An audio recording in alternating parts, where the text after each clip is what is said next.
So ito yung dahilan kung bakit kailangan mo maglagay ng pan dito sa may SEC.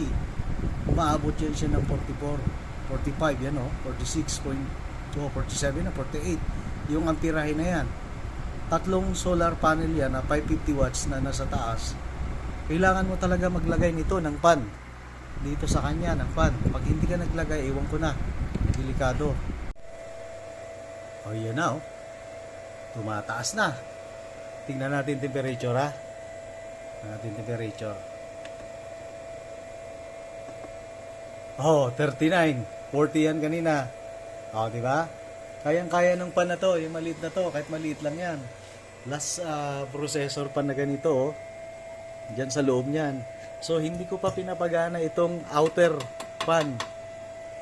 Kahit tumaas ang current niya ng ganyan katindi, ay lumalaban talaga yung pan na maliliit na nilagay ko. So napakaganda nung dati kang computer tech, marami kang naipon na ganito. Oh. Yun lang ang solusyon ko dito kay SRNE. Walang built-in pan, mainitin. Sa side na to, mainit. Nilagyan ko rito. Last dalawa doon, inner.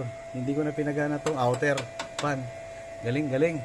Yun lang pala ang katapat mo ha.